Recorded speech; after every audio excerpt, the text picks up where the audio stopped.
სრული საფუძველი გვაქვს ვიფიქროთ, რომ მისტერიების საფუძველი არის სწორედ ის აღმოსავლეთი, რომელიც ჭანებს და ლაზებს უკავშირდება. დღემდე ურნამუს კანონებით ცხოვრობს სვანეთი და ხევსურეთი. ესპანეთში არსებობს საერთოდ კორიდის სამშობლოდ ითვლება. დაახლოებით იგივე რიტუალი იმართებოდა მესხეთში და თავდება ხარის დამარცხებით, მაგრამ არა მოგდინებით. დადგა დრო, როცა ჩვენი ისტორია კარგად უნდა დავანახოთ მსოფლიოს.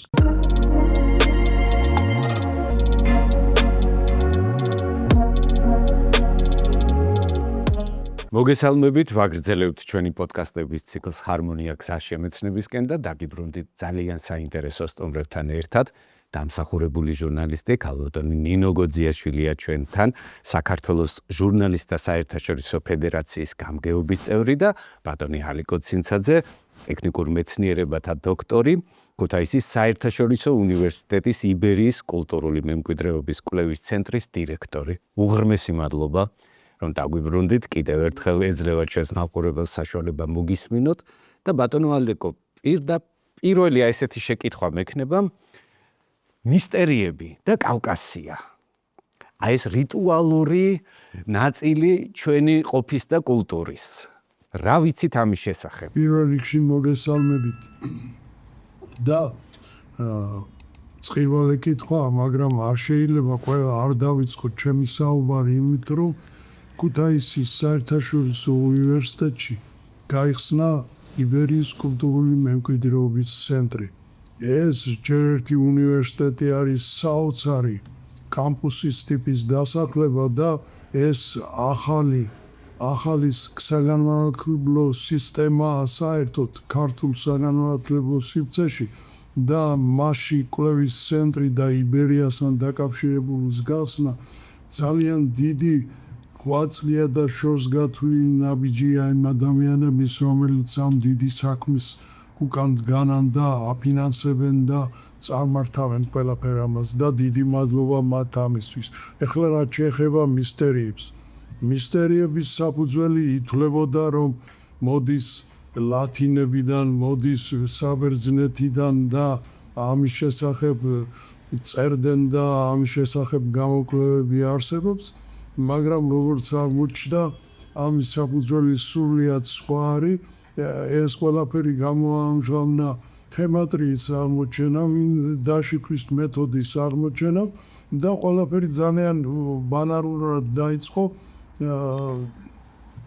ჩვენი ემიგრანტებიდან დამიკავშირდა ვინმე კახაბერ ცენტერაძე, რომელმაც მითხრა, რომ ბატონო ჰალიკო, შეამოწმეთ სიტყვა მისტერია სხემატრია.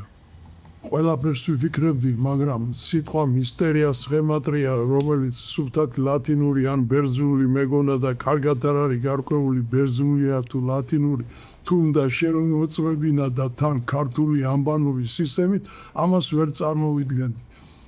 და რომ ნახე, გამოვიდა, რომ რიგით სათვალავში 99-ია, რიცხვნიშნულობებში 666, ერთმანეთის შებრუნებული რიცხვებს, სიმეტრიულ რიცხვებს იძლევა და თანაც თუ გავთვლით, რომ მისტერია მიღებულია სიტყვა სიმეტრიიდან ასოთა გადანაცვლებით, ესე იგი და სიმეტრიული უნდა იყოს, ესე იგი რაღაც საფუძველი გვაქვს იმისა, რომ დაშიფრული სიტყვა, მაგრამ ასე ხო ვერ გავჩერდებოდი, წავედი ნეოგრეცისტიკის ინსტიტუტში, თბილისის სახელმწიფო უნივერსიტეტში, მაშინ ბატონი რისმა გორდეზიანი ცოცხალი გახდა და მას და ქალბატონ ანატონიას ვთხოვე, რომ გაგვეთვალა ბერძნულად და ლათინურად სიტყვა მისტერიას რიცხვითი მნიშვნელობები და ხემატრიები,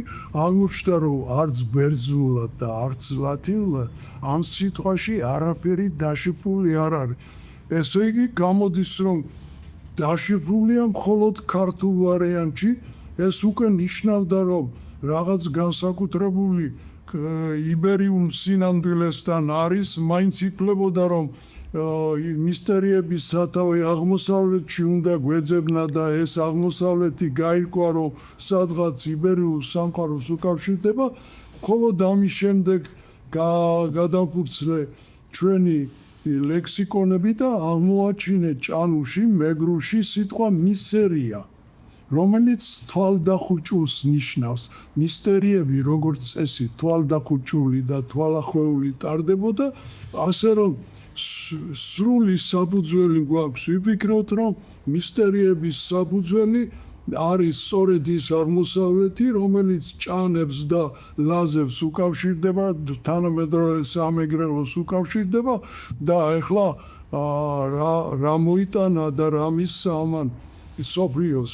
დაახლოებით შუა საუკუნეში მთელ მსოფლიოს მოედო მისტერიების ცეცხლი, ყველა დიდი ქალაქის ცენტრალურ მოედანზე იმართებოდა ღონისძიებები, რომელიც მისტერიების ღონისძიებები იმართებოდა სცენა, რომელზეც აფენდნენ მწვანე რტოებს, როგორც განახლების და კვლავ სიცოცხლის შემოქცევის სიმბოლოს, გამოყავდა თვალახვეული ადამიანი, რომელსაც აბკურებდნენ წყალს, ეს რაღაც კაბალასეული რიტუალია და ამით ხდებოდა მისი განწმენდა უწმინდურისგან.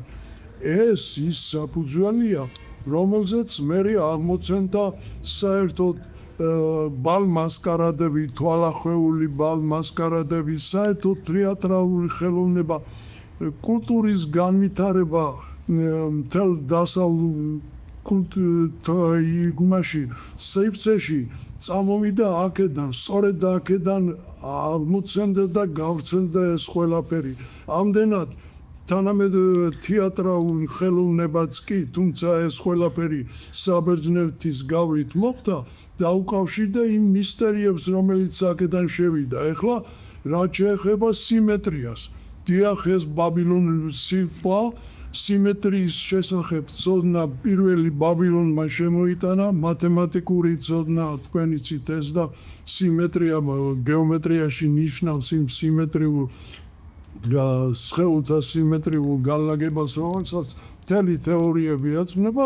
მოკლედ, როგორც აღმოჩნდა, არა მხოლოდ მისტერიების საფუძველი, არამედ მათემატიკის, გეომეტრიის საფუძვლებიც კი აგერ ჭანურ სიტყვაში მისერია გვიდევს, ასე რომ ჩვენ არაფერს ხემატრიული დამტკიცებების გარეშე არ ვამბობთ, ამას ყველაფერს აქვს ჭანური საფუძველი და ეს ისეთი დიდი და გრანდიოზული რამ არის და ისეთი აღმოჩენა იყო შემძრა ყველაფერმა, ამას მოყვა მერე ციფრების აღმოჩენა, იმიტომ რომ ციფრების შექმნა საერთოდ, იმიტომ რომ იქამდე კაცობრიობას არ ჰქონდა ციფრები და სიმეტრიის განლაგების შედეგად, რომ სიმეტრიული უნდა ყოფილიყო, ორპოზიციანი ხედვა უნდა მიგვეღოს ზემოდან ღმერთი, რომ უყურებს ადამიანს და ქვემოდან ადამიანმა ისე უნდა დაინახოს ღმერთი, უნდა შეექმნათ ისეთი გამოსახულებები, რომლებიც ერთმანეთის სიმეტრიული იქნებოდა. შეიქმნა ციფრები 9-იანი და 6-იანი ურთიერთსიმეტრიული, გადაბრუნებული და სწორედ აქედან გამომდინარე განვითარდა ეს ყველაფერი და მივიღეთ ციფრთა სისტემა, რომელიც მერე არაბებმა გაავრცელეს და მოუწდეს მთელ მსოფლიოს. დღეს მას არაბული ციფრები ქვია, სინამდვილეში ყველაფერი ეს იბერიიდან და კოლხეთიდან მოდიოდა. აი ეს შემიძლია გითხრა. ძალიან საინტერესო. ესე იგი, ციფრებიც კი ჩვენ ხემატრიულად შეგვიძლია დავადასტუროთ, რომ წიაღში, იბერიის წიაღში უნდა გაჩენილიყო. ირაკლი, ეს იყო ერთი ძალიან დიდი ცოდნის ნაწილები და ეს დიდი ცოდნა ჩვენ გვეუბნებიან, რომ კიდევ ერთხელ გავიმეორებ, ეს არ არის ჩვენი ახირება, ძალიან სერიოზული მეცნიერები ფიქრობენ, რომ პრეისტორიული სამყარო იყო იბერიულ კავკასიური ტომებით დასახლებული. ეს რას ნიშნავს? ისტორია იწყება შუმერული თიხის ფირფიტებით, ხო? ესე იგი, რაც დოკუმენტურად არის დადასტურებული. მაგრამ მე გეტყვით, რომ აღმოაჩინეს ევროპაში 2000 წლის წინანდელი უпростоრად ეს ხო 6000-ის არის შუმერული, ის 8000 წლის წინანდელი არის თიხის ფირფიტები, იქაც არის ესენი რა ქვია, წარწერები, მაგრამ ვერ კითხულობენ რა თქმა უნდა. ავიღოთ გეოკლიტეპე 12000 წლის წინანდელია. ესე იგი, არსებობს რაღაც ასეთი კლიშეები, სტანდარტები ისტორიაში, რომელიც უნდა დაიმსხვრეს და მე აი ისეთი მოხარული ვარ. აი ამ თქვენს მიერ მოწოდებული ინფორმაციის, რომ ქუთაისში გაიხსნა ეს კათედრა და ვიღაცა დაინტერესდა ამით, იმიტომ რომ საქართველოში ამის კვლევა არ მიდიოდა ისე, როგორც უნდა წარმართულიყო. და როგორც მე ვიცი გადმოცემით, ეხლა იბლოკებოდა ქართველ მეცნიერებს არაძლევდნენ საშუალებას, რომ იმუშავათ ამ თემებზე. საწყალი ინგოროყვა, როგორ მიჩექმეს გახსოვთ ალბათ, იმიტომ რომ სიმართლე თქვა.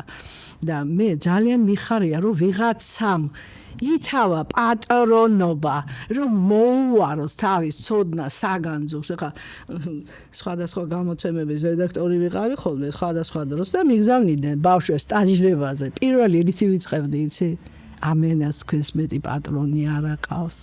3 მილიონი ვლაპარაკობთ ამენაზე. გაუფრთხილდით, ნუ დააბინძურებთ, გამართული ქართულით წერეთ. მე ძალიან მიხარია. მიხარია კიდე ის, რომ მოვიდა დრო რაღაცებს უფრო ფართოდ შევხედოთ. არის უკვე ტექნიკური საშუალებები, არის აი ეს ხელოვნური ინტელექტი, ის თარგმნის, მე ვიცი რომ იბერიული ფირფიტები ბატონო ჩაუშვეს, რომ გააკეთონ თარგმანი, რომელიც ვერავინ ვერ გაშიფრა დღემდე. სამწუხაროდ ერთი ინგლისელი მეცნიერი იყო, რომელიც ებრძოდა ამ ფირფიტებს და 25 წლის თავზე თავისი მოღვაწეობის დაბადების დღე გადაიხადა შეკრიბა მეგობრები და თქვა რომ 25 წელი ფუჭად დავკარგეო. ის პოლიგლოტი იყო და უამრავ ენაზე დასვა, რომ გაეშიფრა ეს იბერიული წარწერები. მან შედეგს ვერ მივაღწიეო და ეს სტუმრები კეიფობენ დარბაზში, გავიდა თავის ოთახში და თავი მოიკლა. რუსები რო იტყვიან, ნებოდა давно и неправда. ძალიან დიდი ხნის წინანდელი ინფორმაციის რესტავრაციას ვცდილობთ ახლა ჩვენ. ეხლა მე მაგალითად ძალიან მიკვირს, რომ ბასკები გენეტიკურად არ აღმოჩნდნენ ჩვენი ნათესავები. იმიტომ რომ ენა მარტო ჩვენი ენების ოჯახში შემოდის, ბატონო ჩემო. მე ვერავინ ვერ დამარწმუნებს, რომ ეს შეიძლება ჩვენ დავბინძურდით აქ გენეტიკურად ამ გასვლა გამოსვლაში და სხვა ეთნოსებთან შეჯვარება შერევაში. მე რატომ ვღაზო ჯერ ხასიათით. ეს ტოპონიმებზე აღარაფერს აღარ ვამბობ, ერთი მთა აქვს იმას და ქვია არ ჩანდა. ბასკო დღეს არ ესმის, რატო ამბობს სიტყვა არ ჩანდა. ჩვენ გვესმის, იმიტომ რომ ის მთა ძირითადად არის ნისლით შემობურული და ის არ ჩანს, იშვიათად ჩანს და ესეთი მე გვარებზე აღარაფერს აღარ ვამბობ და არ შეიძლებოდა რომ ეს ნათესაობა არ ყოფილიყო ჩვენ შორის და თან სად იყვნენ იბერიის ნახევარ კუნძულზე ცხოვრობდნენ, ხო? თანაც მთაში. ესეთი კონსერვანტი ეთნოსია, არავინ შერევია თვითონ არსად წასულა.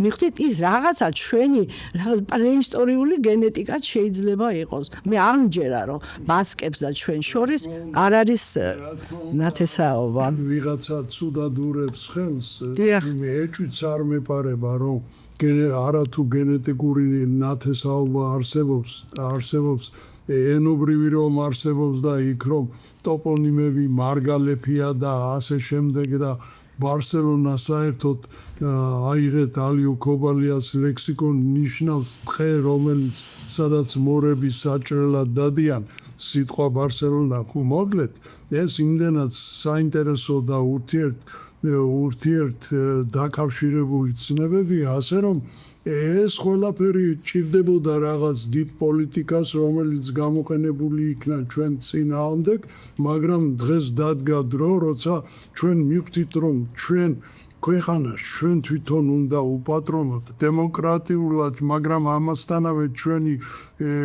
ეთნოსისადმი და ჩვენი გენეტიკისადმი და ჩვენი იდენტობისადმი პატივისცემით მივიკვლევთ გზას და ეს აუცილებლად გასაკეთებელია დადგა დრო ქვეყანამ თვალი გაუსწოროს სინამდვილეს და გადავდგათ დამოუკიდებელი ნაბიჯები და მართლაც და დამოუკიდებლები გავხდეთ, არა ისე როგორც აქამდე თვლიდნენ, რომ მიყავით ვითომ დამოუკიდებლები, მაგრამ ხან ერთზე და ხან მეორეზე დამოუკიდებულები. ასე რომ ეს რა თქმა უნდა ასე არის. მე მხოლოდ ერთ მაგალითს მოგიყვანთ, რადგან თქვენ ბრძანეთ ბასკებთან დაკავშირებით. იქ არსებობს ესპანეთში არსებობს საერთოდ კორიდის სამშობლო თითლება.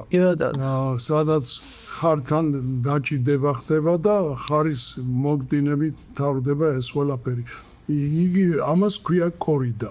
იგივე რიტუალი დაახლოებით იგივე რიტუალი იმართებოდა მესხეთში და ჭანეთშიც იმართებოდა სამეგრელოში დღემდეა შემორჩენილი წრეზე დგებიან, სადაც შავ ხართან შეჭიდება ხდება. მაგრამ ეს არ თავდება ხარის მოგდინებით. თავდება ხარის დამარცხებით, მაგრამ არა მოგდინებით. ესპანეთში რატომ ხდებოდა მოგდინება? იმიტომ რომ ხარის სახეში გამოხატული იყო ძველი ღმერთები და ესპანელისთვის ეს არ იყო საკუთარი ესპანელი დაყობელი ესპანელისთვის ეს იყო უცხო ღმერთი და ამიტომ იგი მას კლავდა. ხოლო ჩვენთან დამარცხება იმიტომ ხდებოდა, რომ ახალი ადამიან ღმერთი მოდის და იგი ამარცხებს ძველ ხარს, რომელიც სახეში, რომელიც ფაქტობრივად სიმბოლო ღმერთის ან ნათობის და ადამიან ღმერთი შემოდის სივრცეში. ამდენად ის რაც რიტუალი ამას ყველაფერს ჩვენთან ერქვა კურული, იგივე კორიდაა ფაქტობრივად და ის რომ ამირანზე თქმულებაში არსებობს ასეთი ფრაზა ამირან გოლე გოლეო წადი წადიო ეს დაახლოებით ისეა როცა შეძახილი არსებობს ესპანურ სამყაროში ოლე დიახ ოლე და ამიტომ ეს ერთიანი სამყაროა, ერთი ენობრივი სივრცეა, ერთი გენეტიკური სივრცეც იქნება დარწმუნებული არა ამაში და ის რომ ენობრივად ერთიანი ენობრივი ქსოვილი გვარ და ტრადიციული ქსოვილი კითხვით ნიშნები არ არის, ასე რომ ეს ყველაფერი დროის საქმეა, ის რომ არ არის კავშირები ამის შესახებ სპეციალურად აგზავნიდნენ საქართველოდან დამუშავებულ მეცნიერს ისტორიოგრაფს, რომელიც მიდიოდა იქ დაახლოებით 2-3 თვის განმავლობაში კარგად მიირთმევდა ყველაფერს და მერე ჩამოდიოდა და დებდა წინასწარ გამიზულ დასკვნას, რომ არაფერი კავშირი ჩვენ ბასკებსა და ჩვენ შორის არ არის, დამთავრდა ეს დრო უნდა დამთავრდეს. იბერია, კავკასიის იბერია, პირინეის იბერია და კელტიბერია ეს ერთიანი სამყაროდან გადარჩენილი ნაწილებია, რომელიც დიდი იბერიის შემორჩენილი ნაწილებია. საერთოდ ამ იბერია მისცა საწყისი იმას, რასაც თანამედროვე ევროპა ქვია. აი ბატონმა ალიკო მე ხა ერთობა ახსენა და ჩვენს გამომწერებს და მაყურებლებს ძალიან ხშირად აღელვებთ ხოლმე, ჩვენ ბევრს საუბრობთ ზოგადად კავკასიური იოგაზე, ძალიან ვცდილობთ ამის გავრცელებას და ამ ინფორმაციის და ამ ცოდნის შესახებ ინფორმაციის გავრცელებას და ძალიან ხშირად აღელვებთ ხოლმე ჩვენს გამომწერებს, მნახველებს, მაყურებლებს. აი ეს რომელ კავკასიაზეა ლაპარაკი, ეს არის საქართველო თუ ეს არის ჩერქეზეთი, იყო იქ ესეთი დისკუსიაც გაიმართა კომენტარებში. მე მაქვს ასეთი შეკითხვა, რამდენად მნიშვნელოვანია ეს ასე დავაკონკრეტოთ და ცოდნა გამოვკეტოთ გარკვეულ საზღვრებში. არ ვიცი ახლა ეს თუ მაინც ესე ვინმეს აწუხებს ეს საკითხი, მაგრამ იბერიულ კავკასიური ამით ნათქვამია ყველაფერი. ეს ჩერქეზებიც იყვნენ, ინგუშებიც იყვნენ, ჩეჩნებიც იყვნენ, მაგათთან ჩვენ ძალიან მჭიდრო ნათესაური კავშირები გვაქვს და არ ვიცი, ეს იყო საერთო ცოდნა, რა ვიცი, ცოდნა კიდევ ერთხელ ვიმეორებ, რა თქმა უნდა, ვრცელდება ერთი ადგილიდან მეორეზე გადადის, ერთ კულტურაზეა აღმოცენებული და მე მგონი აქ არ უნდა იყოს ახლა ამაზე ლაპარაკი, რომ იბერიული. ხო ერთი პერიოდი მე მახსოვს რომ იყო მოსაზრება რომ სერიოზულად ლაპარაკი რომ აი იბერები ჩვენ წავედით იქით თუ ისინი წამოვიდნენ აქ даже ერთი ვერსიაც იყო რომ აფრიკიდან წამოვედით სულ ყველანი რაღაცა იქ კატასტროფა მოხდა და გავიყავით და აქ ეს კავკასიელი იბერები კავკასიამ გაგვაჩერა და იქაური იბერები პირინიამ გააჩერა იყო ესეთი მოსაზრებები მაგრამ როგორც დგინდება და წყაროებიდან დგინდება ეს იყო იბერიულ კავკასიური ცივილიზაცია და მე ხა ეტრუსკების სკულპტურები და საერთოდ თუ არსებობს რომაული სკულპტურა და ეს მოდის ეტრუსკებიდან და ძალიან ლამაზი სკულპტურები აქვს ამაზე სკულპტურები იცინია ამაზე სკულპტურები რაღაცა ესეთი ღვთაებრივი შუქით არიან მოსილები და საერთოდ თვითონ რომი ვის შექმნა კაცო 7 მეფე ყავდა რომს სანამ ის იყო სამეფო და სანამ იმპერიად გადაიქცეოდა. აი ამ 7 მეფიდან 3 ლეგენდარული მეფე იყო ეტრუსკი. და აი მეხუთე მეფე ეტრუსკების მეხუთე ეტრუსკი იყო წარმოშობით. იმან გააკეთა ის აკვადუკების, ის კანალიზაციაც, ის მასში ფორუმიც, ცირკიც და საერთოდ ქალაქად აქცია ეს იყო ეს სამეფო იყო პატარ-პატარა რაღაცა სოფლები ესეთი დასახლებები და მე მახსენდება რომაელები წერენ რომ ჩვენო ეტრუსკებისგან ავიღეთო გლადიატორთა ბრძოლები იმათგან გადმოვიღეთო რომ იმათ ასეთი წესი ქონდათო თავიანთ გამორჩეულ მეომარსო საფლავზეო წირავდნენო ბრძოლაში დატყვევებულებსო და ასე ყავდნენ პირდაპირ საფლავზე და ესე იგი ამ მონის სულს წირავდნენ თავიანთ მეომარსო და იყო ესეთი ვარიანტიც რომ ამ ტყვეებს მისცემდნენ ხმალს ერთსაც მეორესაც და ამათ იქამდე უნდა ებრძოლათ სანამ ერთი არ მოკლავდა მეორეს და ის მოკლული უკვე ფერყლად შეწირულად ითვლებოდა და აი აქედანო გადმოვიღეთო და მე მახსენდება კადრი ფილმიდან ზვიადაურის როლს თამაშობს ზურაბ ქაფიანიძე დარლამსაც შეეწირები ძაღლიყოს თქვენი მკვდრისა და ეს წესი ჩვენთანაც იყო ხმალი მოაჭრა კოშკზე დაკიდა და საერთოდ მე ვიცით თქმა მინდა რომ დღემდე ურნამოს კანონებით ცხოვრობს სვანეთი და ხევსურეთი ეს რა კანონებია რო გითხრათ ეს რა კანონებია ჯარიმების სისტემა ეხლა ჩვენ ყველანი ვიცნობთ ჰამურაპის კანონებს იმიტომ რომ ჰამურაპის კანონები უკვე ბიბლიამ გააპიარა მიხვდი და ეს ურნამო იყო მანამდე 2112-დან 2095 წლამდე მართავდა მას რა ქვია იჯდა სამეფო ტახტზე და ეს ურნამო კასაცია პირველი ურნამო შემოღებულია ეხლა ამ ურნამო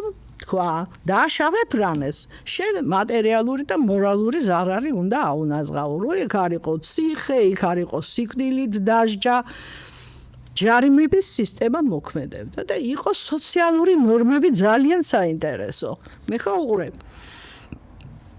იქ იყო შრომის ნორმა ეს რას ნიშნავდა გათვლილი იყო რა შრომაში რა საფასური უნდა მიეცათ ადამიანისთვის ეს რო დაერღვიათ იმას შეეძლო გაესაჩივრებინა ეკრძალებოდათ მოსამართლეებს ქრთამის აღება და ის მიდიოდა თუ ადგილზე ვერ იპოვიდა სამართალს შეეძლო ქალაქში ასაციაზე შეეტანა და გაესაჩივრებინა იყო ასევე საინტერესო სოციალური ნორმა რომელიც იცავდა ქვრივებს ობლებს და იცავდა ასევე ქალებს კაცებისგან ეს რას ნიშნავს თუ კაცი გადაწყვეტდა მოიყვანა მეორე ცოლი მას არ ქონდა პირველი ცოლის გაშვების უფლება სიცოცხლის ბოლომდე ინახავდა ეხლა მომისმინეთ არ მახსოვს რომელი წელია სვანეთში მივდივარ მახშთან ინტერვიუს ჩასაწერად და მაინტერესებს ხა რა არის სვანური სამართალი იმიტომ რომ სვანებისგან ვიცი 20 წელიც რომ მოგისაჯონო აი ციხიდან რომ გამოხვალო სვანები მაინც სვანურად გაგირჩევედო სამართალსო და შვილიც წავიყვანე 10 წლის თუ 11 წლის იყო ნიკუშა სამშობლოს ვაჩვენებ ვიფიქრე ბავშვი არ იყო დამყოფი სვანეთში დაგვემგზავრა ავტობუსში ერთი ქალბატონი რომელსაც პატარა გოგონა ახლა ნიკუშას ხელა თითქმის ეგ ბავშვებმა დაიწყეს ერთმანეთთან რაღაცა საუბარი თამაში გაიცნეს ერთმანეთს ამ ხალხს ვეკითხები ეს თქვენი შვილია მეთქი და არაო მითხრა მეო ჩემი ქმრის პირველი ცოლი ვარო და ბავშვიო მეო ვერ გაუჩინეო უშვილო ვარო და მიყვანა მეორე ცოლიო და ეს ბავშვი იმან გააჩინეო და ჩვენო ერთად ვზდითო ხატზე დავიფიცებ ეს რა თქმა უნდა იმ ინტერვიუში ეს მასალა ეს ფაქტი არ შემიტანია მაგრამ ეს რომელი წელი 86-ში დაიბადა ჩემი შვილი 10 წლის იყო ჩვენ დროს ხდება მეგობრებო და მე არ დამავიწყდება მე ესე იგი ეს ნორმა მუშაობდა ჩვენთანაც კავკასიაში მე არ დამავიწყდება წავედი რომალოში ქართული აკვანი ერთადერთი ეგზემპლიარი ომალოს მუზეუმში ეთნოგრაფიულ მუზეუმში ინახება ეს არის საოცრება ეს პირველი ბუნებრივი პამპერსი და ამას არაფერი არ აქვს საერთო იმ აკვანთან მომთაბარეთა აკვანთან რომელიც ჩვენ გავიზარდეთ და მოხდა ისე რომ ხატობას დაემთხვა ჩვენი იქ ჩასვლა და მიუწვიეს სტუმრად რაც წითელი ტყია ღამე უნდა გაათენო იმას მურს წაუსვამენ საკლავს და შენც გაგმურავენ თუ დაგეძინება და მთელი დღე მერე მურიანმა უნდა ირბინო ხატობაში არა გაგუფლება რომ მოიშორო და ვფიქრობ ეს ამდენი უცხო ადამიანი მთელი ღამე რა გამათენებინეთ ერთი მწყემსი დადგა თამადად 12-იანი ლამაზი ბაბუა 4 კლასის განათლებით მე თვითონ არგილსებს წერდა წავიგითხა აი ამ კაცმა ითამადა და არ დამავიწყდება ხელზე ვაკოცე თქვენისთან 150 კაცი რო ყვავდეს პარლამენტში მეუთხარი ჩვენ არაფერი გაგვიჭირდება ამ კაცმა პირველად გავიგე მისგან ეს სადღერძელო დალია ქურივ ობოლთა შესანდობარი რომელთაც აქ აღარავინ დარჩათ მომხსენიებელი ესე იგი ეს ნორმა მუშაობდა ხო აი საიდან ამდენი დამთხევა ამიხსნას ვინმე ბოლოს ისიც გაარკვიეს რომ სანამ თვითონ შუმერების ესეთი ობოლიედა გარშემო დათესავი არავინ არ აყ ეტრუსკებს კონდათ თავიანთი დამწერლობა გონიათ არ კონდათ მაგრამ ისინი იყენებდნენ ბერძნულ ალფაბეტს და რატომღაც 200 ეს იყო გ და ბ ამოღებულია ამ ალფაბეტიდან და იყენებენ თავიანთი ჩანაწერები გასაგებად 13000-ზე მეტი ჩანაწერია დარჩენილი კითხულობენ ისმის სიტყვები ნიშნულობას ვერავინ ვეღარ ხვდება ასეთივე ობოლი ენა შუმერული იცით ერთი პერიოდი სარგონმა ეს პირველი იმპერატორია სარგონი პირველი გლობალისტი ესე იგი სარგონის დროს როგორც ლათინური გამოიყენებოდა მაშინ რა ქვია არიენა იყო ხო და არა მეცნიერები და ესენი იყენებდნენ ლათინური ასეთივე მკვდარ ენა თითლებოდა შუმერული ვერავინ ვერ გაიგო რა ენა ესეც ობოლი ენა გარშემო ნათესავი არ აყავს ესე იგი არის სამუშაო და კიდე ერთხელ აღნიშნავ რომ მე აი ძალიან მოხარული ვარ რომ გაიხსნა ეს ასეთი კათედრა რომელიც ამ თემებს დაამუშავებს ძალიან ბევრი თემაა დაგროვილი მეგობარო დიდი მადლობა არა მხოლოდ კათედრა გაიხსნა კვლევის ცენტრი გაიხსნა პლუს ფაკულტეტი გაიხსნა პლუს 3 მიმართულებით ვიმუშავეთ მოგეთ ეს სერიოზული თემაა ერთადერთი რაც მინდა შემოგაციოთ ერთი სიტყვა მინდა გავიხსენო რომელიც ეტრუსკებს უკავშირდება და ლათინურთან მის კავშირს ჩემმა ერთმა მეგობარმა იქიდან გამომდინარე რომ ხვიჩაკვარაცხელიამ სკუდეტო მოიპოვა იტალიაში დამირეკა და მითხრა შეხედე სკუდეტო რა ხემატრიით არისო და საოცარი ხემატრია აქვს მას აქვს საოცარი ხემატრია იგი იმეორებს ზუსტად იმას რასაც სიტყვა ღორონთი ღმერთი ხო 99 და 999 დიდხანს ვიფიქრეთ რატომაა ეს ასე.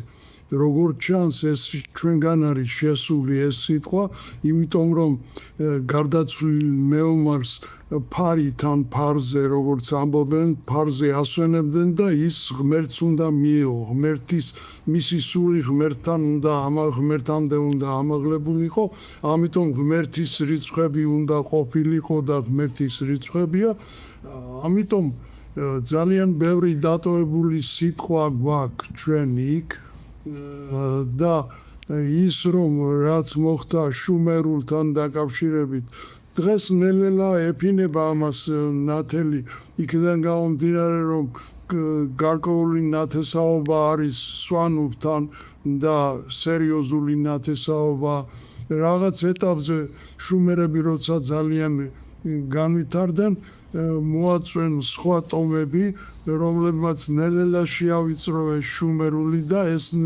ჩანს, კარგად ჩანს შუმერულ თიხის ფირფიტებზე მისი მკვლევარი ვანდერ ვარდენი წერს რომ ნელ-ნელა შუმერული ენა გამოდევნილი იქნა და შევიწროებული იქნა შუმერულ ენაზე აქ არავინ აღარ ლაპარაკობდა შუმერებმა დატოვეს ადგილები საცხოვრებლად და გადაინაცვლეს გვერდზე.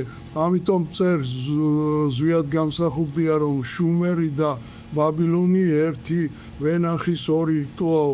ბაბილონის მშენებლობა დაიწყეს. ფაქტობრივად ბაბილონის გოდოლი და ის რაც სარგონდიდან მიმართებაში განვითარდა, სწორედ ბაბილონის გოდოლს უკავშირდება ეს დაახლოებით მესამე ათასწლეულის შუა წელია 2500-2600 წელი ძველი წელთაღრიცხვის და ამის შემდეგ ის უცხო ტომები ისევ შემოდიან ბაბილონში და ბაბილონელები ისევ ტოვებენ ადგილებს და გადადიან გვერდზე ასურეთში ასურეთი და ბაბილონი ერდაიდივე ხალხია, ერდაიდივე ენაზე ლაპარაკობენ და ასურეთს ის დედაქალაქი არის ნინევია, რომელიც ძველი წელთაღრიცხვის მე-5000 შეიქმნა, მაგრამ შემდეგ გახდა ბიბლიური ბაბილონის მშენებელთა ენის დედაქალაქი. ბიბლიაში წერია რომ იქ შეიქმნა ბაბილონის გოდოლის მშენებელთა ენა. იქ რაღაც განსაკუთრებული ხდებოდა და ამ ყველაფერს ქვია სარგონ მეორის პერიოდი ძველი წელთაღრიცხვის მე-7 საუკუნე და ამ დროს ქალდიაში ნაბუქოდონოსორი მოდის და ისევ იბერიელი მეფეებია, ფაქტობრივად ქალდეველი მეფეებია და ამის შემდეგ მტერი შემოიჭრა ნინევიაში და ისე აოხრეს ნინევია მისგან ქვაზე აღარ დატოვეს და ისინი კვალი ენისა გაქრა, 2 საუკუნე არსად ჩანდა და მერე აღმოჩნდა აგერ ირანის ტერიტორიაზე ქალდეველებთან აღმოჩნდა მეფე დარიოსის კარზე და შემდეგ რაღაც პერიოდის შემდეგ დარიოსის შვილიშვილი ფარნავაზი ამოდის საქართველოში და რომელსაც კარგად აღწევს ლეონტი მროველი თავის ქართლის ცხოვრებაში და ლეონტი მროველი წერს იქამდე ქართულს არც ერქვა ქართული. დიახ, იქამდე ენა არც იყო ენა, ის იყო საყველტურო ენა. ეს იყო საურთიერთობო ენა, მაგრამ არ იყო მსოფლმხედველობრივად გაჯერებული ენა. აი ამის შემდეგ რაც ის ნინევიადან წამოღებული ენა შეერწყა მას, ის გახდა მსოფლმხედველობრივად მდიდარი და დღეს მისი კვალი შეიძლება დავინახოთ ძველ ქართულში. აი ამის შეგაწყვეტინებს ჩემს მამათვის ძალიან კარგი ბიბლიოთეკა ჰქონდა და მე იქ ვიპოვე 37 წელს გამოცემული წიგნი. 3 ავტორი ყავს, ქართველები არიან ისტორიკოსები. ბარებს ვერ გავიხსენებ, ხა მაგრამ მე მოვძებნი იმ წიგნს და მე მოგიტანთ თქვენ. იქ წერია, რომ ჩვენი ტომებით იყო დასახლებული ერაყის ტერიტორია თანამედროვე ერაყის ტერიტორია და აი ეს ბაბილონის გოდოლიო, ბიბლიური ბაბილონის გოდოლიო იდგა ჩვენს ტერიტორიაზეო. ესე იგი ეს ინფორმაცია გქონდათ, ეს მე ვიბლოკება უკვე აქეთ, რომ გადმოვდივართ უფრო იანის შახი წერს ჯაზირის ნახევარი ნაწილშენ და არიან. ეს ნიშნავს, რომ მათაც ძალიან კარგად იცოდნენ იმ კვალის შესახებ, რომელზეც არის საუბარი. ამის შემდეგ იმ ბაბილონის გოდოლზე ზემოთ არსებობდა კოშკი, რომელსაც ერქვა სახარე. სახარე, ასე წერია, მაგრამ სინამდვილეში ეს იყო სახარე, ხარის, იქ ხარი უნდა ყოფილიყო. ცოტა ძლიერი იყო ხარის კულტი. რომ ხარის კულტი ეს ზესთან იყო გაიგიებული და იმიტომ და ამ ბაბილონის გოდოლს ჰქონდა 365 საფეხურიანი კიბე, ხოლო კოშკში იყო ოქროს მაგიდა, ოქროს სავარძელი და ოქროს ტახტრევანი. ეს ყველაფერი მერე ძველი წელთაღრიცხვის პირველ საუკუნეში, როცა შემოიჭრა პომპეუსის ჯარები საქართველოს ტერიტორიაზე, ქართველთა მეფემ გამოუტანა და თან გაატანა პომპეუსის ჯარებს, რომ არ შემოსულიყვნენ შიგნით. ასე რომ ეს ყველაფერი უკავშირდება, რა თქმა უნდა, მე ზუსტად თარიღებს ვერ ვასახელებ, იმიტომ რომ ეს მაინც მეცნიერული ინფორმაციაა, მაგრამ ამის შესახებ უკვე თანამედროვე მეცნიერება და ისტორიოგრაფია წერს, ბოლოს და ბოლოს ამის შესახებ ჩვენ შეგვიძლია წავიკითხოთ ზურაბ კანცელაშვილის ქართველი ებრაელის წიგნში ზენარელი ქალდებელ ქართველები, რომელიც 2014 წელს გამოვიდა. ასე რომ ეს დამალული აღარ არის, ეს კავშირები არსებობს, ამას მოძიება და მონახვა უნდა და პოპულარიზება უნდა და ჩვენ უნდა მივიტანოთ საზოგადოებამდე ეს და არა ისე რომ ჩვენ სადღაც დაბალი დონის რაღაც ინფორმაციის მიმღები ხალხი ვართ, არა, ჩვენ ისინი ვართ, რომელმაც თანამედროვე მსოფლიოს ცივილიზაციას საფუძველი. აი ერთი წუთით. ეხლა მაინტერესებს ეს პელოპონესის ისა, რა ქვია, დაბლობი მიზღებში ეს იყო, რა ქვია, გამოწევის საგალი და ეს ბერძნები ერთმანეთს არინდობდნენ, რომ ჩაიგდოთ ეს სახნავ-სათესი მიწები ხელში. დაიჭერეს, სულ მთები იყო. რატო მიაჯაჭვეს მაინც ის პრომეთე კავკასიონის მთაზე ერთი ამიხსნას ვინმე. რა მთა არ ქონდა ბერძნებს? ესეთი შეკითხვა მაქვს, რატომ აიღეს ამირანის ძეგლი, რომ ცხინვალე ძეგლი ვახტანგ გონიანის მიერ გაკეთებული, რომელიც კახეთის შესასვლელში იდგა, გადაადნეს და ჩამოგვისხეს პრომეთეს ძეგლი და აგერ ჩერუსკენელების ხიდის დასაწყისში დაგვიდგეს, მერე შერწყოთ და ბორჯომისკენ გადაამისამართეს. რატომ ხდებოდა ეს? იმიტომ რომ ყველაფერი ქართული დაემცროთ, მაგრამ დამთავრდა ეს დრო. დადგა დრო, როცა ჩვენი ისტორია კარგად უნდა დავანახოთ მსოფლიოს. და ეს აუცილებლად. მე მაქვს ხა ერთი შეკითხვა კიდევ.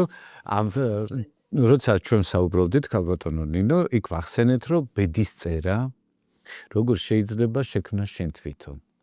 და არ მიყვე რაღაცა გარკვეულ დინებებს. ამ მოსაზრებამ გამოიწვია ძალიან სერიოზული ნება და ხო, ღელვა. ფეისბუქში მე ვსტახე. აი, მინდა რომ ეს თემა კიდევ უფრო ჩავშალოთ. რამდენად ჩვენ მსხვერპლები ვართ უკვე დაწერილი რაღაც კონკრეტული სცენარების, თუ ჩვენ შეგვიძლია შემოქმედები ვიყოთ ჩვენი ცხოვრების. ადამიანებს ეს უცხო სიტყვები აშინებს. კარმა რას ნიშნავს, იცი? სანსკრიტზე ნიშნავს მოქმედებას. გენიალური ქართული ანდაზა გავიხსენოთ, რაც მოგივა დავითაო, ყველა შენი თავითაო. კარმოლის სწავლება მთლიანად არის ჩადებული. რასაც შენ მოიმოქმედებ, ბუმერანგივით სულში მოხვდება უკან. აი ეს არის კარმა, მედი არაფერი. რა არის ბედისწერა? იყვნენ ბედისწერა მწერლები ძველად ქართულში ასე მოიხსენიებოდნენ მოირები. თვითონ სიტყვა გაჩვენებს, რომ ეს არის დაწერილი. დნმ-შია ჩაწერილი ეს ინფორმაცია. შენ წინა ცხოვრებიდან მოყვება ეს ინფორმაცია. მიუხედავად იმისა, რომ ქრისტემ სანსარას ბორბლიდან გადმოსვა ადამიანი და უთხრა, შენ აღარ დაგჭირდება, რომ ხელმეორედ დაიბადო, თუ აქ ერთ სიცოცხლეში გაანულებ ამ შენ კარმას, მოინანიებ ყველა ცოდვას, აბატონო, წახვალ სასუფეველში, მე გზა ვარ, კარი მჭევარ, მოდი ჩემთან. მაგრამ ეს იმას არ ნიშნავს, რომ სასარას ბორბალი არ ბრუნავს. იმიტომ რომ ამიხსნას ახლა მაშინ ვინმე, ამ საუკუნეების განმავლობაში გარდაცვლილების სულები სად არიან? რომლებიც ელოდებიან ქრისტეს მეორედ მოსვლას. ასეა ბიბლიაში ბატონო ჩემო და იმ სამჟავროზე გადანაწილდებიან ზნეკეთილები მოხდებიან 64-ში და დანარჩენები ჯოჯოხეთის ცეცხლში დაიწვევიან. სად არიან ეს სულები? მათ რა ქვია, კათოლიკებმა ჭკუა იხმარეს და განსაწმენდელი მოიფიქრეს. რომ დროებითი სამყოფელი ამ სულების ჩვენ ეგეც არა გვაქვს. ასე რომ სანამ აქედან შენ გადიხარ ცოდვიანი, სანამ შენ არ გაიაზრებ ბოლომდე ქრისტემ რა გითხრა და როგორ უნდა მოიქცე რომ განულო ეს შენი კარმა და დაგრჩება ეს მოუნანიებელი ცოდვები, შენ ხელმეორედ დაიბადები. აი ჯოჯოხეთში ჩაყრილ სულებსაც კი რომლებიც როგორც ამოვენ მარტივ ელემენტარულ ნაწილაკებად დაიშლებიან, იმათაც კი აქვთ სულიერი აღმავლობის საშუალება, ქვად გადაიქცევა, მცენარედ გადაიქცევა და ასე შემდეგ ის გააგრძელებს თავის სულიერ აღმავლობას. და ქრისტე რო ჩადის ჯოჯოხეთში, სადაც დაპატიმრებულები არიან ეს დიდი ისენი, რა ქვია, ეშმაკები და დემონები, იქ ვინც მოინანია, ყველა ხელმეორედ დაიბადა ადამიანად და გააგრძელა თავის სულიერი აღმავლობა. და ვინც არ მოინანია, დღემდე იქ არ, ასე ეყოლ შემსქმულება, ხა მე ხარ მომიგონია ეს. ბედის წერა არსებობს, მაგრამ ბედი და ბედის წერა განსხვავდება ერთმანეთისაგან. ის არის ის, რაც უკვე დაწერილია დნმ-ში, რაც მე წინა ცხოვრებიდან მომყვა. ოჯახური კარმაც არსებობს. ჩემი წინაპრების ცოდვები მიემატა, დედის თქვა დაემატა, ეს არის დაწერილი. მაგრამ რაც შეეხება ბედს, აი მე რო დავიბადე, დაბადებიდან გარდაცვალებამდე ამ ბედს მე თვითონ ვწერ, ირაკლი. მე მაქვს თავისუფალი ნება და როგორც მინდა ჩემ ბედს ისე წავმართავ, მინდა ხრამში გადავარდები, მინდა შემოული და შუდობიან ბილიქს ხო დავადგები, მიხვდი? აქ შენახარ, ეს არის დაუწერელი კანონია, თავისუფალი ნება, შენ ღმერთი არ ერევა, ვერც სატანა ვერ ერევა შენ საქმეში, შედუთანხმობა არ მიეცი. ეგრე მარტივად არ არის საქმე. ეხლა უყურე, აი ამის შემოქმედი შენახარ, მაგრამ ეს ინფორმაცია მომავალ ცხოვრებაში გახდება შენი ბედის წერა. მიხვდი? აბსოლუტურად გასაგებია. ბატონო ალიკო, ხემატრიულად თუ აქვს სიტყვა ბედს რამე მნიშვნელობა? საიდან მოდის საერთოდ ეს სიტყვა? ბატონო ირაკლი, მინდა გთხოვოთ, რომ ერთი კითხვა მე კარგად ვერ უპასუხე თავის დროზე იოგასთან დაკავშირებით. დიახ, აუცილებლად ამასაც შევეკავებთ. ეხლა ბედთან დაკავშირებით, ბედი პირდაპირ უკავშირდება სულს, რატომღაც ხემატრიულად. ეხლა როგორ წარმოედგინათ ეს ჩვენ წინაპრებს? ჩვენ წინაპრებს წარმოედგინათ ის, რაც კაბალაში გამოვჟამდა. კა იყო ერთიანი სული, რომელსაც რაღაც ეტაპზე გამოეყოფოდა ბა, რომელიც იყო კონკრეტული ადამიანის სული, რომელიც ჩამოდიოდა მიწაზე, ამიტომ ბავშვი როცა ბას შობა ხდებოდა, ამიტომ ბავშვი, აი ამიტომ ბას შობა, ამიტომ თვალს რომ გაახელდა და დაინახავდა სამყაროს, ამას თვალის შავს ბა ქვია და ის ტოლობა კა და ბა ერთმანეთს ტოლია რიცხულად, ხემატრიულად და ტოლობა, მაგრამ ერთი თუ ნამდვილად 21-ია, მეორე სულის რიცხვია, მეორე მისი ასახვა 2 და 1-ია ასახვა, ერთი თუ ნამდვილი სულია ის, რაც ზოგადი სუბსტანცია, მეორე მისი ასახვა ჩვენ იმის ასახვა ვართ, რაც ზოგადად სამყაროში იყო და აქ დედამიწაზე ვართ, რაღაც ეტაპის მერე ამოვწურავთ თავს და ავდივართ წრიულად უბრუნდებით ისევ და შევერწყმებით კას. მაგრამ როგორ ხდებოდა ეს, როგორ წარმოედგინათ იბერიულ კაბალაში? თუ ადამიანი ამ ცხოვრებას გაივლის სწორად კაბალასთან დაკავშირებული სწორი ცხოვრების წესით იცხოვრებს, მაშინ იგი მისი სული შეერთება იქ და ინარჩუნებს ინდივიდუალობას. მაგრამ თუ არა, მაშინ ისევე როგორც ჯოჯოხეთის ცნება მათ არ იცოდნენ, ისე როგორც კევრი გალეწავს პულს, ასე ილეწებოდა ადამიანთა სულები და ის ცოდვილი სულები ილეწება და ზემოთ ადის ინდივიდუალობა დაკარგული სულები.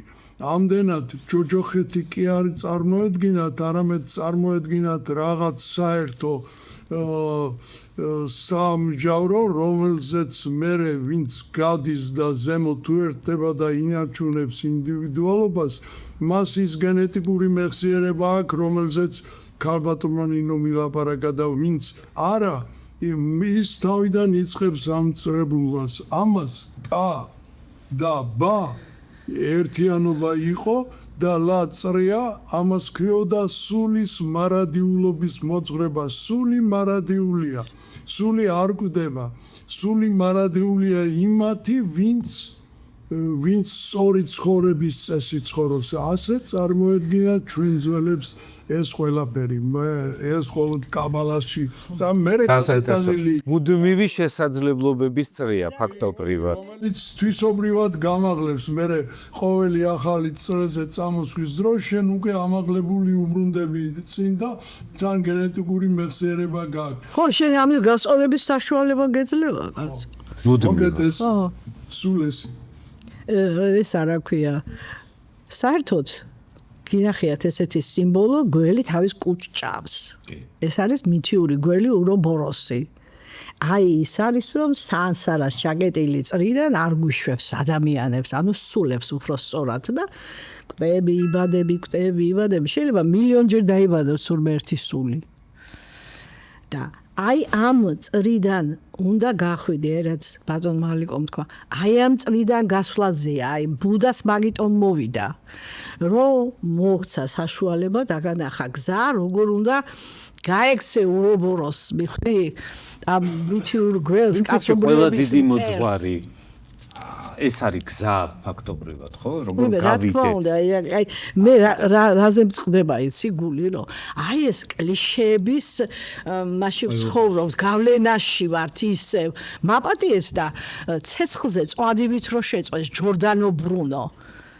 რას გვიწვია, რა კომენტას გაუკეთებენ ახლა თანამედროვე ჩვენი ეკლესიის წარმომადგენლები. მართლები იყვნენ? 1950 წელს მოუხადა ბოდიში რომის პაპმა იმ საბრალო ქალბატონებს კოსონზე რომ დაწვეს იქა და რაღაცა ჯადოქრობა და რაღაცა ესე მაიმუნობა დააბრალეს.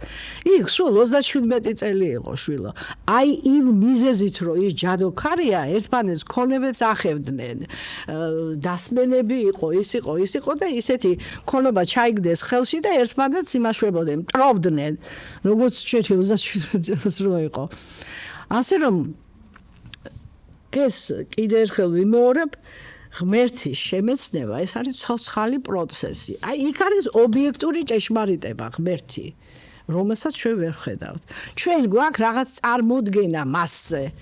ეხლა მე მოგიყვებით აი ამ ილუზიის, ანუ როგორც ინდუსები იყვნენ მაიას ტყვეობაში, როგორ მოხდით და როგორ გადაიქცა ხეცნობადისა ვაშლის ხე, იცით?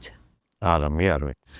ბიბლიის მკვლევარებმა დადეს მასალა, რომ დედანში ეს არის ხეცნობადისა, ანუ სიმართლის და ბოროტების შემეცნების ნაყოფი ჭამა ევამ პროვოცირება გაუწია გველმა, ეთყობა იმ ურობოროსმა და აჭამა ემასაც ადამსაც. მერე როცა ლათინურ ენაზე ითარგმნა ეს ტექსტი, ამბობენ რომ ნაყოფი და ვაშლი სინონიმური სიტყვებიაო და თარმგნელმა ჩასვა ნაყოფის მაგივრად ვაშლი იქ არ წერია ის ვაშლი იყო ატამი იყო თუ რახილი იყო ასე გადაგვექცა ბატონო ჩემო ხეცნობადისა ვაშლის ხეც აი ამ ილუზიების წყობაში არ უნდა ვიყოთ მეგობრებო არ უნდა ვიყოთ ამდენი მეცნიერი იღწვის დაიდო უამრავი მასალა და ჩვენ ვართ რაღაცა იმების ტყვეობაში ძველი რატო არ დადის ჯორით მღვდელი მაინტერესებს იმიტომ რომ ეს სატრანსპორტო საშუალება 21 საუკუნის არ არის ბატონო ჩემო რა თქმა უნდა მანქანით უნდა დადიოს სასაცილო იქნება ბატონო ალიკო ასე ნებათაღელოს იწევს ჩვენს მომადებლებში, მაყურებლებში სიტყვა იოგა. კავკასიურთან მიმართებაში და მე მინდა თქვენ ამაზეც გვესაუბროთ. საერთოდ ეს მნიშვნელოვანი, ძალიან მნიშვნელოვანი საკითხია და ხემატრია ცალსახა პასუხს გვაძლევს. არსებობს ერთი სიტყვა თე, რომელიც სვანუში და მეგრუნში დაახლოებით ერთნაირად განიმარტება ნათელი, სული, სინათლე. და გარდა ამისა თე 95-ის ჩაწერა, 9 და მე-5 95-ის ჩაწერა. 95 ნათელი მზესთან არის დაკავშირებული და 95 გრადუსზე მზე დაახლოებით 3000-დან 1500 წლამდე გადაიხრებოდა ეს იმდროინდელი სიტყვა გახლავთ იმდროინდელი ეს სოდნა იმდროინდელია და აქედან გამომდინარე ხომ წარმოგიდგენიათ რა ძველ სოდნაზე ვსაუბრობთ ამის შემდეგ ეს ყველაფერი უკავშირდება პირამიდას იმიტომ რომ პირამიდის ძველი ქართული სახელია პილამიდა და არა პირამიდა, რომლის ხემატრია აღარ შეუდგება ახლა ძალიან მტკიცებას სულის რიცხვია, სულს უკავშირდება და იქედან გამომდინარე რომ თე სულიც არის და სინათლეც არის და წვერი ასხივებდა, იგი ატანილი იქნა პირამიდის წვეროში და ეს სოდნა მე აქედან გამომდინარე წაღებული იქნა მოედო მთელ მსოფლიოს და როგორც ეგვიპტეში ასე აღმოჩნდა ტიბეტში და იქედან დაგვიბრუნდა მერე ჩვენ რაც შეეხება ის რომ ამას ქართული ძირი აქვს რა თქმა უნდა იმიტომ რომ არსებობს კიდე ერთი სიტყვა თან იოგი რომელიც ქართულშია და ზუსტად იგივე რიცხვი აქვს რაც პირამიდას ესე იგი თან იოგი ეს არის ადამიანი აღნაგია კარგი აღნაგი რომელიც სულიერად და ფიზიკურად ჰარმონიულად არის აღზრდილი ამის შესახებ მეტნაკლებად კარგად გვიწერია ჩვენ წიგნში ასტროენათ მეცნიერება მოკლედ ეს ყველაფერი იმდენად შერწყმულია და ერთმანეთს უკავშირდება ძალიან სწორი იყო და მართალი იყო ის ტიბეტელი ბერები რომლებმაც უთხრეს თუ ძირები უნდა გაინტერესებდეს იოგის უნდა კავკასიაში წახვიდეო და წამოვიდა და შემდეგ ვიცი ყველაფერი როგორ განვითარდა გაცილებით უკეთესად ქალბატონ ნინო მოგიყვებათ როგორ თარგმნა მე ეს ციგნი კრაპიკოლონავალევსკის ციგნი როგორ თარგმნა კარგად მისმა მეუღლემ ამდენად ეს ყველაფერი კარგად არის შემონახული საქართველოს მთაში ხევში და ხევსურეთში იმდენად კარგად არის შემონახული და იმდენად პრიმიტიულია ცოდნა ხემატრიისა რომ ჩვენ ცხადად ვწუნდებით საწყისებთან გვაქვს ხემატრის და დაშიფრის საწყისებთან გვაქვს საქმე ამდენად არის რომ განსაკუთრებული მეომრები არიან, ყველანაირად არამხოლოდ ხამურაბის წესებთან დაკავშირებით შემონახული აქვს. ეს ყველაფერი საწყისებში აქვს, მათ მოცემული ადატებში აქვს, წესებში აქვს, ტრადიციებში აქვს. ამიტომ კითხვა იმის შესახებ, რომ ეს არის თუ არა ქართული, რა თქმა უნდა ძირშივე უნდა მოიხსნას, ეს რა თქმა უნდა იბერიული ცოდნა, რა თქმა უნდა ატანილი იქნა ქარდუს მთებში და ქალდეველთა პირველი ნაკადის ასვლის დროს. ჩვენ დღეს ვიცით, როდის ავიდნენ ისინი იქ. ისინი იქ ავიდნენ ძველი წელიწადისთვის მე-9,000 წლებში. თქვენ წარმოგიდგენიათ, ჩვენ სიტყვიერად მივწვდით მე-9,000 წლებს და ვიცით სიტყვა და ვიცით ტრადიცია, რომელიც მე-9,000 წლებში არსებობდა. რატომ და როგორ? ძალიან საინტერესოა, იმიტომ რომ გადაინაცვლა დღესასწაულმა გადაინაცვლა დღესასწაული, რომელიც ხვნათესვისაა, აღმოჩნდა აგვისტოში. აგვისტოში ხვნათესვა არ არის, ხვნათესვა მარტშია, ესე იგი 5 თვე გადაინაცვლა. თითო თვის გადანაცვლებას დაახლოებით 2160 წელი ჭირდება. ესე იგი 5-ჯერ 2160 ჩვენ ავართ მე-9,000 წლებში. დიახ, ამდენად ძველია ეს ცოდნა, ამიტომ ის რომ სადღაც ხევში და მოხევეები და ხევსურები ამ დღესასწაულს სპარანგელოზობას დღესასწაულობენ და ამას ქვია მოსავლის დათესვის დღესასწაული, ნიშნავს იმას, რომ ისინი დღესასწაულობენ ძველი 11,000 წლის წინანდელ დღესასწაულს. ამდენად ამდროინდელია ყველაფერი ეს ცოდნა. ამიტომაც მიაქვთ ტიბეტელ ბერებს და ისინი სწორად იქცევიან, იმიტომ რომ მორწმუნეები არიან და იციან ღმერთის წინაშე არ შეიძლება ტყუილის თქმა. ამდენად ჩვენ ეჭვი არ გვეპარება იმაზე, რასაც ვლაპარაკობთ. ეს წმინდა დიბერიული ცოდნა გახლავთ შემონახული კი ბატონო ქარდუს მთეს შეფარებული ქალდეველთა პირველი ნაკადის მიერ, მერე მეორე ნაკადიც ამოვიდა და დაახლოებით მე-7 საუკუნეში ამოდის მეორე ნაკადი და ისინი უკვე მესხეთისკენ ინაცვლებენ და იქ აარსებენ წუნდას და ასე შემდეგ. ის ცოდნა, რომელიც მესხებს აქვს და ეს ყველაფერი მათი შემოტანილია, ქალდეური შემოტანილია, ნუაურებთ ამას ებრაულ შემოსახლებებში, ებრაელები შემოდიან ამ პერიოდში, ისინი ცალკე უნდა განხილოთ. მოკლედ, ჩვენ ნამდვილად ვართ ისინი, რაზეც ვლაპარაკობთ. ამდენად ის კვლევები, რომელიც ჩვენ იქ დავიწყეთ რაღაც ეტაპზე ამ მიმართულებით გადაინაცვლებს, ჩვენ ვარაუდობთ, რომ უახლოეს ხანებში გარდა იმისა, რომ საიტი გავუშვით ბატონო ირაკლი და სამ ენაზეა, ქართულ, ინგლისურ და რუსულ ენებზე, უახლოეს ხანებში ვფიქრობთ, რომ ესპანურ ენაზეც გავუშვათ ეს საიტი. დაახლოებით ვარაუდობთ, რომ რამდენიმე თვეში ოქსფორდის და ბრიტანიკის დონეზე ვიქნებით და მეცნიერულ ინფორმაციას მივაწვით მსოფლიოს იმის შესახებ, რაზეც არის საუბარი. ეს მისამართი თუ შეგვიძლია დავაანონსოთ, რომ დაინტერესებულმა თქვათ მაყურებელმა მიმართოს. ჩვენ ტექსტად გამოვიტანთ მერე მაშინ. კარგი იქნება, მოგაწვდიან ჩვენი სამსახურები ამ ზუსტად მისი ჩაწერა როგორ არის. მოკლედ ეს ინფორმაცია უკვე გვაქვს და სოციალურ სივრცეში ვრცელდება.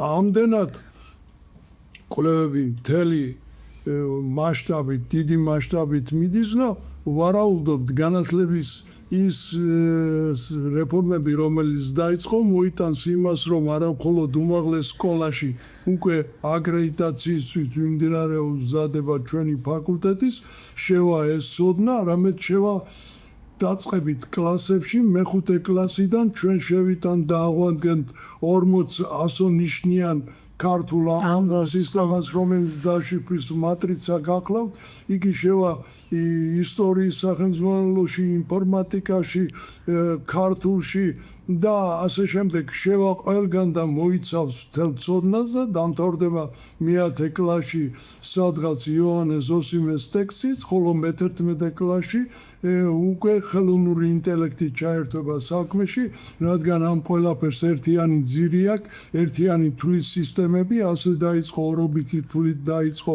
ხუთობითი თვლით და ასე შემდეგ, ისევე როგორც კომპიუტერები დაიწყო, ასე ეს ერთიან საფუძველზე დგას, ასე რომ ჩვენ ამ დიდი გამოწვევებისთვის მზად ვართ და ველოდებით, რომ ეს რეფორმები ძალიან მომგებიანი და კარგი იქნება საერთოდ საქართველოს წარმატებებს გისურვებ. არა მხოლოდ ეთნოლოგიური მასალა უნდა არქეოლოგიაში სერიოზული დანახარჯებია საჭირო და გამოსაკლევი არა მხოლოდ იქ აღმოსავლეთ საქართველოში ხევში მე დარწმუნებული ვარ რომ უამრავი სიუპრიზი გველოდება და თუ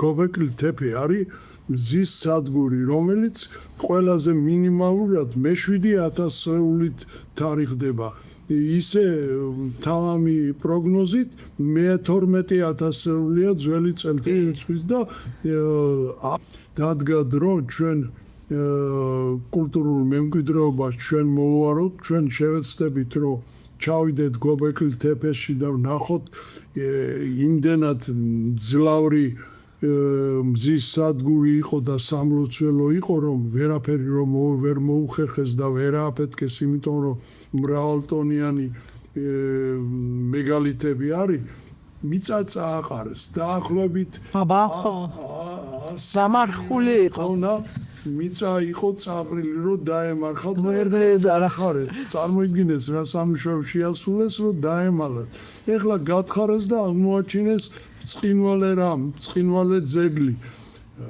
ასე რომ ეს იბერია სიტყვა კი ბატონო ვიცით როდიდან შემოვიდა მაგრამ იმ ხალხის ძირია რომლებმაც მე იბარტყეს კი ბატონო ერქვათ დროში ხან შუმერები ერქვათ ხან ბაბილონელები ერქვათ ხარ ასურეთში გაიარეს მაგრამ მე დაერქვათ იბერები მაგრამ დაერქვათ იბერები და მოიტანეს ის ცოდნა ზოგად საკაცობრიო ძირი რომელზეც თანამედროვე ევროპა დგას. ეხლა რა ვისყნებათ კიდევ? წარღვნა რო იყო ბატონო ჩემო. ეს კიდობანი. ეს კიდობანი სადღაც ჩერდა? კავკასიის მთებში, ხო? ეხლა მე ეს არ მიჯერა რომ 8 ებრაელი გადმოვიდა იქიდან და მე ესე განვითარდა მთელი კაცობრიობა. და საიდანაც აქ ებრაელებს მოპარული ეს სიუჟეტი ეს იყო უტნაფეშტი მიერქვა იმ კაცს და უტნაფეშტისთან რომ გაჩერდა და აღაშენა ეს ყველაფერი ბიბლიაში შეიტანეს ყველაფერი რაც საუკეთესო იყო იმ პერიოდში ებრაელებმა ხელი მოკიდეს და ბიბლიაში შეიტანეს პირველი 5 თავი სხვათა მიერ იყო დაწერილი ხოლო დანარჩენი მაბადეთ სარგონის ბიოგრაფია მოირგო მოსემ მოკლედ ჩვენ ძალიან ღმად ნუწავალთ მაგრამ ყველას თავისი წილი უნდა მიეზღოს ჩვენ აღმოჩნდით სოფლიო გაწყობილ სუფრასთან როცა ყველა ადგილი გადანაწილებულია და იქ ძველი ხალხები ებრაელები ბერძნები და ასე შემდეგ ლათინები სხედან და გადანაწილებული აქვს ყველაფერი მაგრამ არავის ახსოვს ის ხალხი რომლებმაც ეს სუფრა გააწყვეს რომელზეც ბიბლიაში წერია ნუ მოიხსენიებთ პირველთა რამე თუ უწინარეს ჩვენ და არიან პირველებს ნუ ახსენებთ იმიტომ რომ ჩვენზე წინ იყვნენო იმ პირველების ხსენების დრო დადგა იბერების ხსენების დრო დადგა იმის თქმა მინდოდა რომ ჩვენ ამ ყველაფერს ინფორმაციას ამ საინტერესო მიგნებებს სამეცნიერო კვლევებს ვარაუდებს ჩვენს მაყურებელს ვაწვდით ზუსტად იმიტომ რომ არა რაღაცა უბრალოდ სიამაყისთვის ან მორიგი სადღეგრძელოსთვის, არამედ იმ პასუხისმგებლობისთვის, რაზეც ბატონმა ალიკომ ისაუბრა, რომ აქ კვლევა უნდა ჩავატაროთ და ჩვენ ვატარებთ კიდევ ამ დიდ სიმდიდრესთან ერთად უზარმაზარ პასუხისმგებლობას ამ ინფორმაციასთან დაკავშირებით. იმაზე რაზეც ვილაპარაკეთ, ჩვენ უნდა მათემატიკურად და საერთოდ კარგად უნდა მეცნიერულად დასაბუთებული და ისე იქნას წარდგენილი სამეცნიერო საზოგადოების წინაშე. კი ბატონო, არა მხოლოდ სერგი მაგალათია იყო უამრავი მეცნიერი, რომელიც სამმართველობის ცდილობდნენ, მაგრამ ყოველთვის იმპერიული ძალებიც ახერხებდნენ რომ ჩაეშოთ ეს ყველა. ხიფსურები საერთოდ გადმოასახლეს იქიდან. დადგა დრო ამაზე ხმამაღლა ვილაპარაკოთ, გამოვიკვლიოთ, კარგად მივაწოდოთ მსოფლიოს და ამის შემდეგ მე ვფიქრობ, მსოფლიო მზად არის ამისთვის, ბატონო ირაკლი. იმდენი იწერება ამის შესახებ საზღვარგარეთ, ისინი მზად არიან, ისინი ელოდებიან იმ ხალხს, ვინც გააწყო ეს ყველაფერი, ამიტომ ჩვენ რადიკალური და სწორი მეცნიერული საფუძვლები გვაქვს იმისა, რომელი იმ ნაბიჯებისა, რომელიც უნდა გადავდგა და დროა ეს ნაბიჯები გადავდგა. ესე იგი, წეგან დავიწყე და არ დამამთავრებინე ირაკლი. მე ჩემი თვალით მაქვს ნანახი, ბატონი ოთარ ლოთქიფანიძე ცოცხალი იყო ღმერთმა ნათელში ამპოლოს საოცარი ადამიანი. და ჩვენ კლასიკური ფილოლოგიის სტუდენტებს გვაქვს დამატებითი სპეციალობა, ეპიგრაფის ძველი წარწერები უნდა წავიკითხოთ და მესამე კურსზე ვარ და გავუშვეს პრაქტიკაზე. იქ გავიცანე საწყალი სოსო წერეთელი ღმერთო. ხო და პირველ დღეა გავედით გათხრებზე. და ხედავ, თან რამდენიმე სამარხი იყო გათხრილი, თეთრი ჩონჩხები. აი მამაკაცის წვივი იყო მეტრა დახევარი. და ხმლები და დაახლოებით, აი რა ვიცი 2 მეტრამდე ხმლები უდერს გვერდით. ეს 3-4 მეტრამდე იყვნენ რა. ეხლა ეს მე რო ჩემი თვალით არ მენახა, კი ბატონო გავჩუნდებოდი. მეორე დღესვე გადაგვისროლეს, ბატონ ვახტანგ ლიჩელთან საყანჩიას ხრიდა მაშინ ბატონი ვახტანგი და იმის მერე იმ ობიექტზე ჩვენ აღარ ავსულვართ. და ინფორმაცია თუ გავცელდა რამე. ბატონო ვახტანგმა რა იყო, რა ვნახე? ინფორმაცია არაფერი არ გავცელდა. რა ინფორმაცია გავცელდა? დიდი მადლობა საერთოდ ასეთი გადაცემის მომზადებისთვის, დიდი მადლობა თქვენ ბატონო ირაკლი. დიდი მადლობა პირიქით თქვენ, რომ დაგვითმეთ დრო, დავიმშვიდობებით ჩვენს მაყურებელს, შევხვდებით მომდევნო პოდკასტებში საინტერესო თემებით, საინტერესო სტუმრებთან ერთად. ნახვამდის.